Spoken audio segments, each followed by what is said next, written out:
Alors maintenant, on va aller aux exemples d'action mécanique. Donc, on va faire un rappel. Vous l'avez déjà vu l'année dernière. Donc, c'est quoi une force? Force de contact. Force de contact. Donc, il y a contact. Il y a contact. Contact entre l'acteur.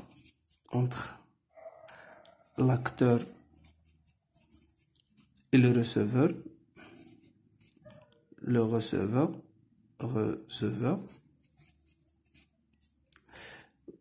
يعني المؤثر والمؤثر عليه. Voilà, par exemple, là, le fil, il y a contact entre le fil et le solide. Alors, donc, c'est une force de contact. Il y a force à distance, donc pas de contact. C'est juste la négation, pas de contact. Entre l'acteur et le receveur.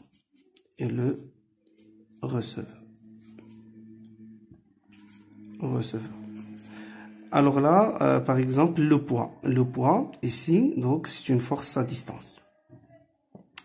Alors, force localisée, c'est-à-dire il y a contact. Force de contact localisée, c'est-à-dire il y a contact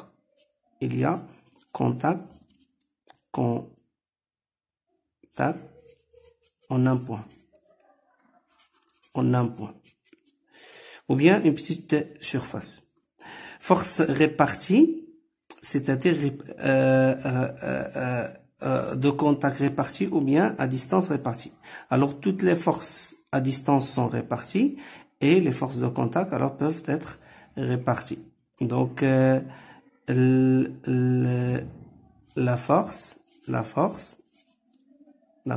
répartie sur une surface.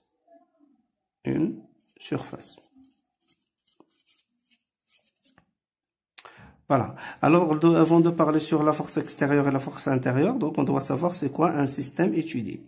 Alors, un système étudié, voilà, c'est un corps, ou un groupement de corps,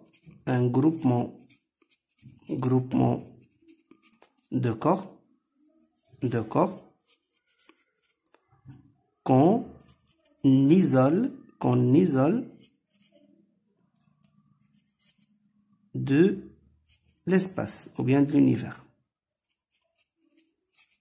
D'accord? Par exemple, je vais considérer que le solide, c'est le système étudié. Alors, c'est-à-dire, je vais l'isoler de cet univers ou bien de cet espace. Alors, c'est quoi une force intérieure? Alors, c'est une force qui est appliquée sur le système étudié et appartient à ce système. Alors, donc, appliqué sur le système étudié et appartient à ce système.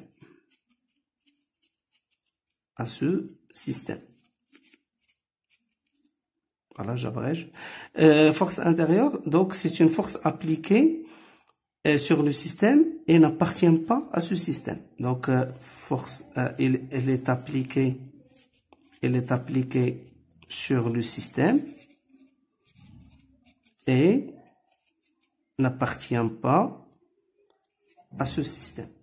Voilà, n'appartient pas à ce système. Voilà, donc c'était un rappel des forces, les types de forces. Donc, par exemple, si je prends ici un fil dans lequel il y a un solide articulé, si je prends le système étudié,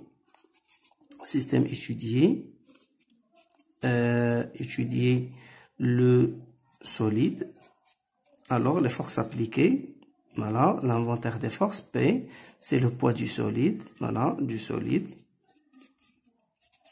et aussi T, tension du fil. tension du fil.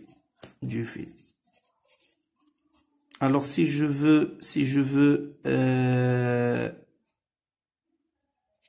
dire le type de force, alors P est une force à distance, répartie, et elle est extérieure. Toutes les forces à distance sont extérieures.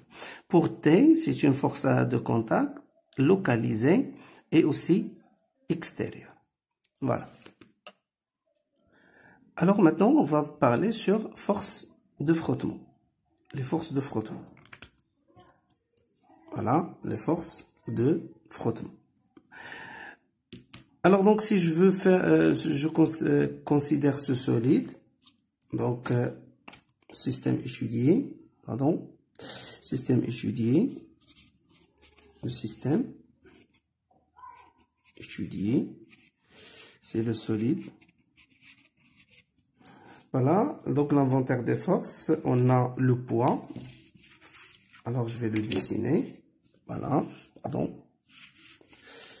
Le poids, c'est centre de gravité vers le bas.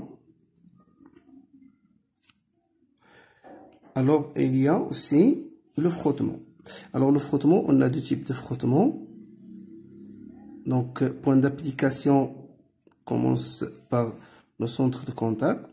Alors on en met Rn là. Donc le sens du mouvement dans ce sens. Alors dans le sens inverse, on trouve soit on la note RT ou bien petit f.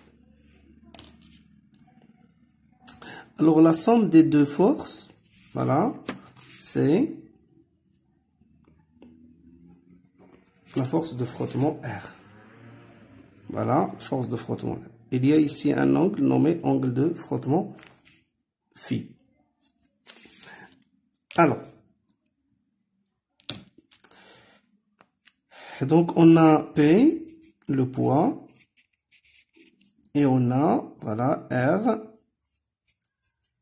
action de surface. Action de surface. Voilà, tel que ce R, le R c'est petit f plus Rn, la normale.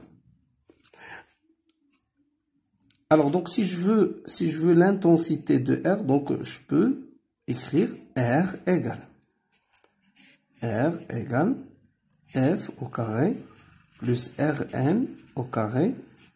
Voilà, l'unité Newton.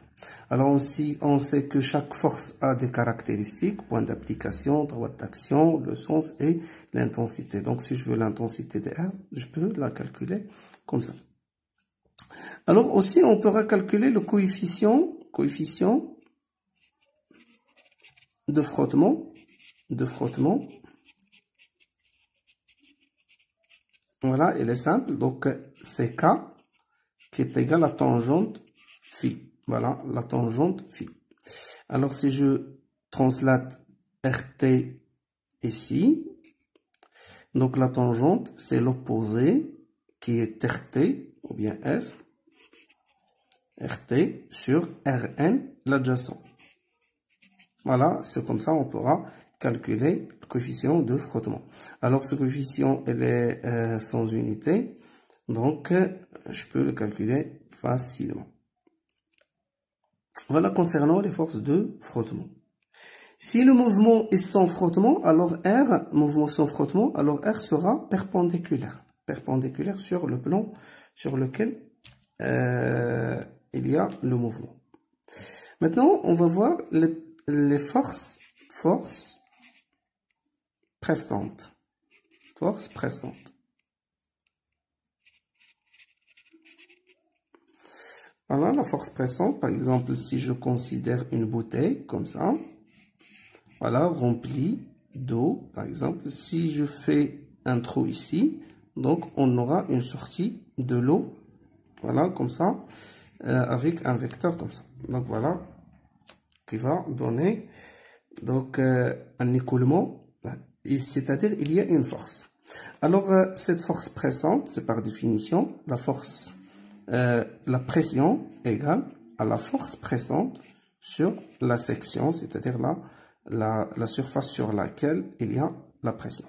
Alors là c'est la force pressante, force pressante.